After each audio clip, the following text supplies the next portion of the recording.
귀하신 하나님의 말씀은 레위기 16장 6절부터 10절입니다.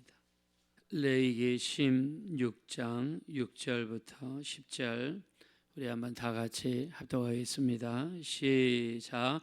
아론은 자기를 위한 속죄제의 수 송아지를 드리되 자기와 집안을 위하여 속죄하고 또 그 두 염소를 가지고 회막문 여호와 앞에 두고 두 염소를 위하여 제비 뽑되 한 제비는 여호와를 위하고 한 제비는 아세사를 위하여 할지며 아론은 여호와를 위하여 제비 뽑은 염소를 제로 드리고 아사세를 위하여 제비 뽑은 염소는 산채로 여호와 앞에 두었다가 그것으로 속죄하고 아사세를 위하여 광야로 보낼지니라. 아멘. 오늘은 대속죄일을 날에 대해서 말씀을 나누겠습니다. 대속죄일은 이스라엘 음력으로 7월 10일을 이야기합니다. 이스라엘 음력 7월 10일은 우리나라 음력으로 8월 10일입니다. 그리고 5일 뒤 7월 15일은 초막절입니다. 이스라엘 음력으로 7월 15일은 우리나라 음력으로 8월 15일입니다. 몇 년마다 날짜의 차이가 있지만 7월 15일 또 우리나라 음력 8월 15일은 같은 날입니다. 그래서 이스라엘은 7월 15일 날 초막절 1년 동안 거둔 바 수확에 감사하여 하나님께 드리는 추수감사절이죠. 우리나라 음력 8월 15일은 추석입니다. 1년 동안 농사한 것에 감사해서 감사하는 날이죠. 그래서 공교롭게도 이날은 겹치는 날이다. 아마 이런 이스라엘의 초막절에서 우리나라 추석이 기인하지 않았을까 이렇게 추측해 보기도 합니다. 자, 이 음력 7월 10일은요 이스라엘의 대속죄일입니다. 자, 대속죄일은 1년에 한 번 있는 날이고요. 전 이스라엘이 모여서 하나님 앞에 예배하는 날이고 1년 동안 지었던 모든 죄가 용서받는다고 믿는 날입니다. 자, 그러면 대속죄일이 왜 만들어졌는가? 첫째, 모세가 40일 금식 기도하러 시내산 위로 올라가죠. 하나님 앞에 금식하며 기도할 때 하나님께서 직접 쓴 두 개의 돌판을 모세에게 주면서 하나님과 이스라엘 사이에 언약의 관계가 맺어졌습니다. 말씀에 순종하면 축복이 있고 말씀에 불순종하면 거기에 대한 심판이 따르는 언약의 관계가 맺어졌죠. 모세가 돌판을 들고 내려올 때에 이스라엘 백성들은 어떻게 했습니까? 금을 녹여서 송아지를 만들고 그 앞에 제사하면서 돌면서 춤을 추고 숭배를 했습니다. 이 모습을 보았던 모세는 두 개의 돌판을 땅에다가 던지고 돌판이 깨졌습니다. 하나님과의 언약의 관계가 깨졌습니다. 자, 그리고 3,000명이 죽는 심판의 역사가 일어나죠. 다시 돌판을 만들어 시내산에 올라가 40일 동안 금식 기도할 때에 하나님은 다시 마음을 돌이키셔서 언약의 관계를 맺기 위해서 두 개의 돌판에 말씀을 새기시고 모세에게 주셨습니다. 두 번째 금식 기도하고 두 번째 돌판을 받아서 내려온 그날이 음력 7월 10일이라고 이스라엘 사람들은 믿습니다. 하나님께서는 우리가 지었던 우상에 대한 죄를 완전히 용서하시고 하나님의 마음을 돌이키셔서 이스라엘 백성들을 다시 받아주신 것에 대한 감사로서 이 음력 7월 10일 이날 대속죄일로 정하고 하나님 앞에 온 이스라엘 백성들이 모여 예배하며 자기들이 1년 동안 지은 모든 죄를 하나님 앞에 고백하면서 회개하는 날이 바로 대속죄일입니다. 그래서 이날을 히브리어로 욤 키푸르라고 하면서 욤은 날이라는 뜻이고요. 키푸르는 속죄라는 뜻입니다. 그래서 하나님 앞에 용서받는 날, 1년 동안 마음속에 조마조마하면서 쌓여있던 모든 죄가 한순간에 깨끗하게 씻어나가는 날, 이 날이 바로 대속죄일입니다. 자, 대속죄일은 실제로 음력 7월 1일부터 시작이 됩니다. 자, 음력 7월 1일은요 나팔절이라고 합니다. 그래서 이 날이 되면 나팔을 무려 하루 종일 100번을 분다고 해요. 100번을 아침 일찍부터 하루 종일 100번을 나팔을 불면서 선포를 합니다. 뭘 선포하느냐? 이날은 설날이다, 새해다, 새로운 해가 되었다를 선포하는 날. 그래서 이스라엘 음력으로 7월 1일, 이날은 이스라엘의 설날이에요. 그래서 로시 하사나라고 그래서 설 명절이라고 부릅니다. 자, 우리나라는 설날 언제 셉니까? 음력으로 1월 1일 날 설을 세죠. 그래서 우리 올해는 설날이 빨라가지고 벌써 설날을 샜는데, 이스라엘은 7월 1일 날 나팔을 불면서 새날이 되었다, 새해가 되었습니다, 우리 새날을 선포합니다, 이런 의미에서 나팔을 100번 붑니다. 이날은요 이스라엘 백성들이, 우리나라는 설날 뭘 입습니까? 한복을 입죠. 이날은 이스라엘 백성들이, 전 이스라엘 백성들이 흰색을 입어요. 하얀색 옷을 입으면서, 이 하얀색 옷은 순결을 상징하기 때문에 1년 내내 우리가 이렇게 거룩하게 살게 도와주십시오, 그런 염원을 담아가지고 흰 옷을 이날 입습니다. 실제로 제가 캐나다에서 살면서 보니까 흰 옷을 막 입으면서 막 그 파티를 하고 이렇게 음식을 나누고 막 기뻐하고, 이날은 증권 시장도 문을 닫습니다. 세상에 한 민족의 이 추석 설날 때문에 주식 시장이 문을 닫는 날이 바로 이 날입니다. 그래서 막 기뻐합니다. 우리는 설날이 되면 어떻게 합니까? 떡국떡, 이 가래떡, 이거를 조청에다가 찍어가지고 이렇게 딱 먹죠. 이 사람들은 사과를 잘라가지고 꿀에다가 찍어가지고 먹습니다. 그러면서 사과처럼 향기롭고 꿀처럼 달콤한 새해가 되게 도와주십시오, 이런 염원을 담아서 사과에다가 꿀을 찍어가지고 이렇게 사과를 먹습니다. 그리고 나서 뭘 먹는다고 했습니까? 석류를 먹습니다. 이스라엘 백성들은요 석류 안에 613개의 알맹이가 있다라고 믿습니다. 613개는 하나님의 말씀, 율법의 숫자죠. 그래서 이 석류를 먹으면서 1년 내내 하나님의 말씀을 지키면서, 철저하게 말씀을 지키면서 우리 삶 속에서 열매가 주렁주렁 맺게 도와주세요, 이런 염원을 담아가지고 석류를 이렇게 먹습니다. 실제로 석류는요 에스트로겐이라는 호르몬을 엄청나게 많이 생산하게 만들어주는 과일이라고 그러죠. 그래서 이걸 먹으면 여자분들이 해춘한다고 합니다. 이 석류를 엄청나게 이렇게 먹습니다. 그리고요 빵을 바구니에 담아가지고 어디로 가느냐? 물가라든가 강가로 나갑니다. 그래서 빵 부스러기를 갈아가지고 이 강에다가 집어 던지면서 이 타실리크 의식을 합니다. 타실리크라고 하는 것은 던지다, 버리다 이란 뜻인데, 타실리크 의식을 하는 이유는 뭡니까? 빵은 그 안에 누룩이 들어가잖아요. 누룩은 뭘 상징합니까?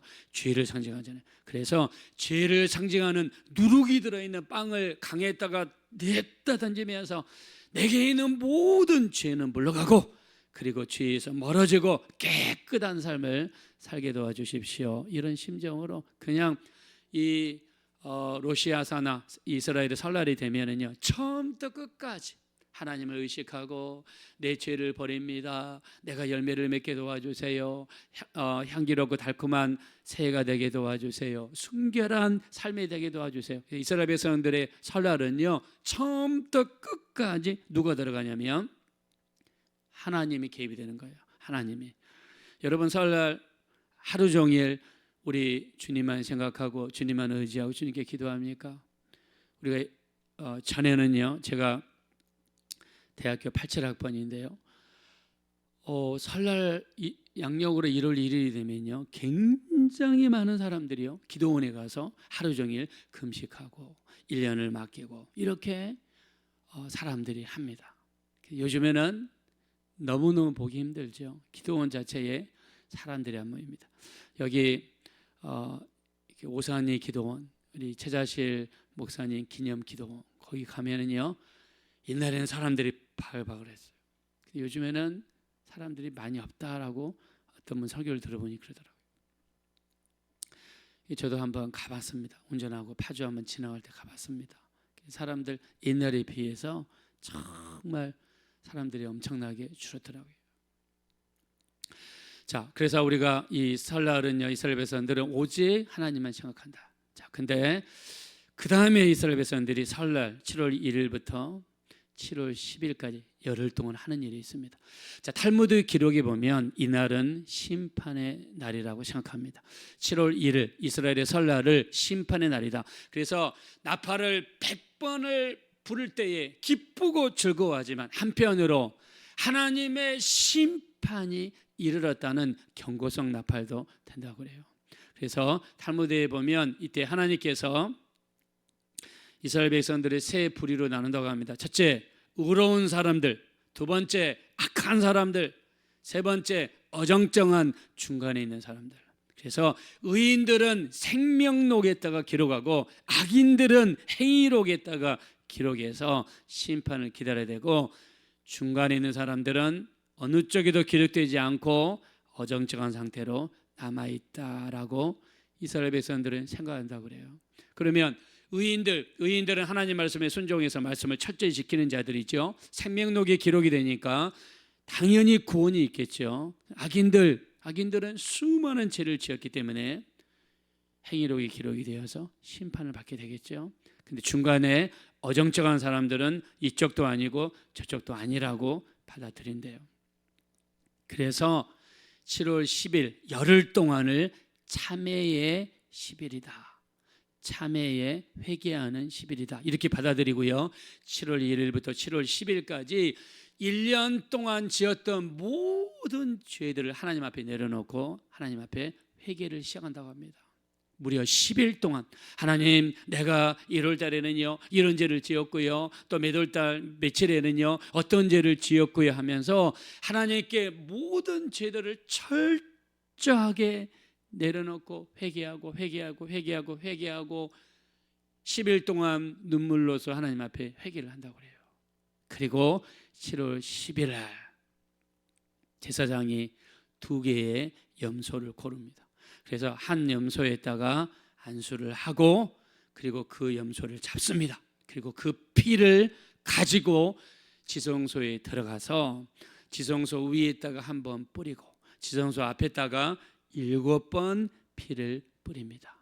그리고 나와서 나머지 염소에다가 2손을 얹어서 안수를 합니다. 자, 우리 한번 21절로 한번 가보겠습니다. 21절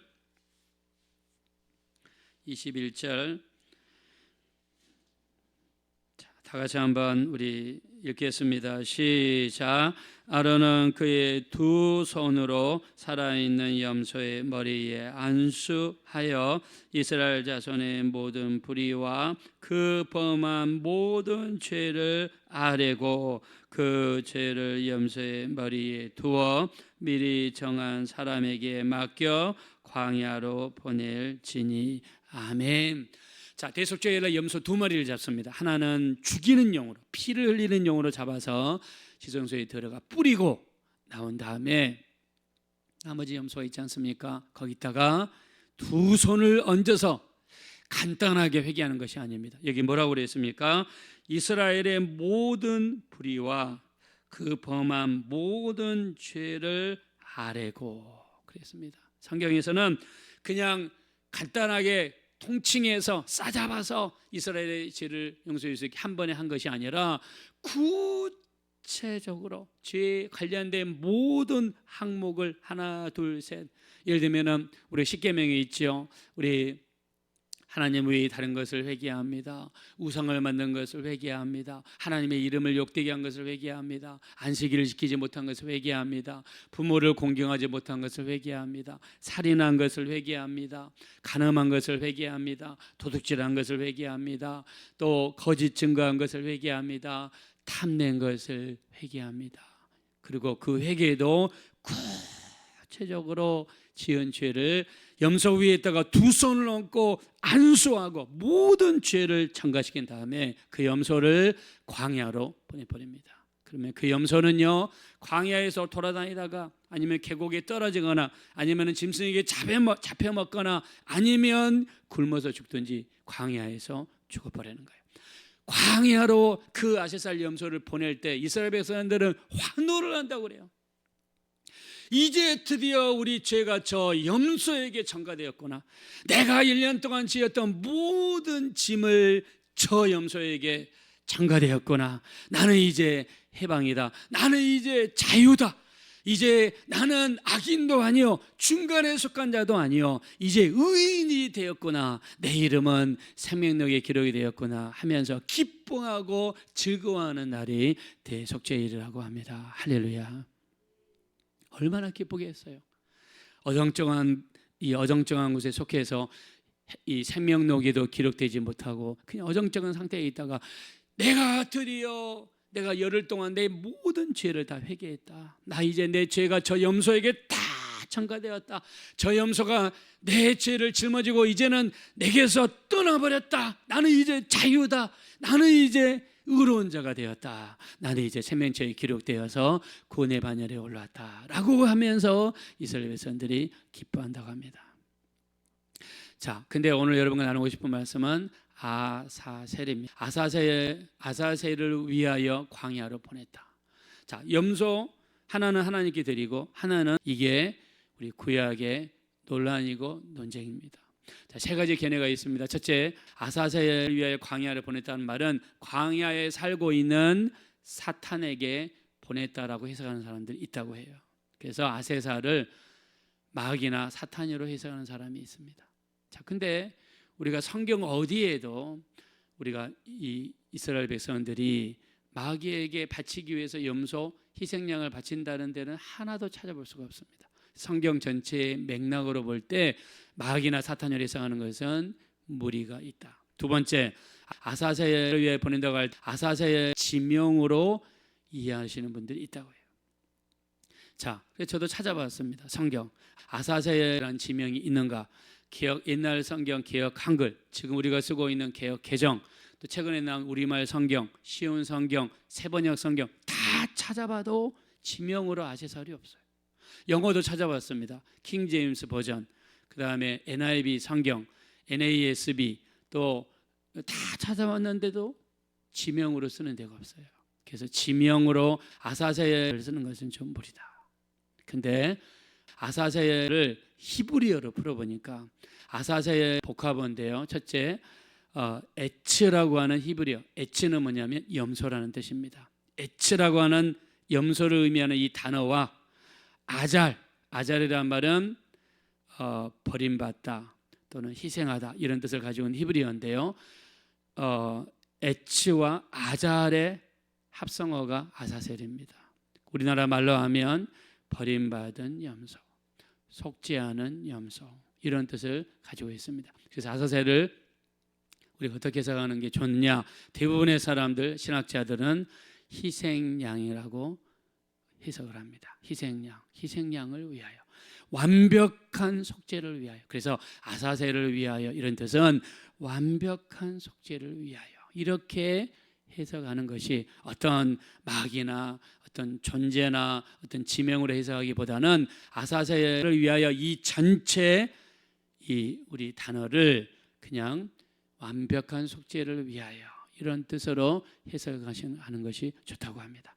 여러분, 죄를 지으면 우리가 죽어야 됩니다. 내가 죄를 지으면 죽어야 돼요. 그러나 구약 시대에는 우리가 죽을 수가 없어서 하나님께서 우리 대신에 짐승이 죽게 만드시고 짐승의 피로 제사만 받았다고 믿었습니다. 자, 그러나 히브리서 10장 4절에는요, 황소와 염소의 피로는 우리 죄를 없이 하지 못한다 하셨고, 또 히브리서 10장 12절에 우리 죄를 위하여 예수님께서 그리스도는 우리 죄를 위하여 한 영원한 제사를 드리시고 하나님 보좌 우편에 앉으셨다라고 했습니다.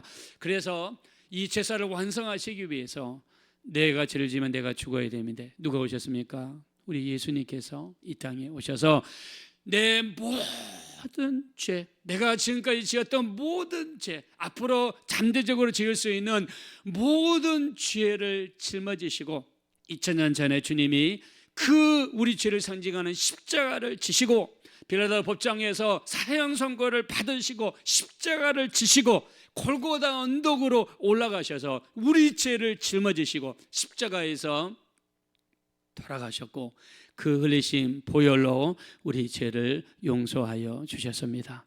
바로 대속죄일 날 이 아세살 염소는요, 우리 죄를 짊어지시고 십자가에서 돌아가신 우리 예수 그리스도를 의미합니다. 우리 주님은 우리 죄를 짊어지시고 십자가에서 죽으셨어요. 그래서 주님이 우리를 대신하여 죽으셔야 우리가 죽지 않습니다. 우리가 심판을 받지 않습니다. 우리가 지옥에 내려가지 않습니다. 주님이 십자가에서 피 흘려 주셔야 우리 죄가 깨끗함 받을 수 있고 용서받을 수 있고 자유함 받을 수 있습니다.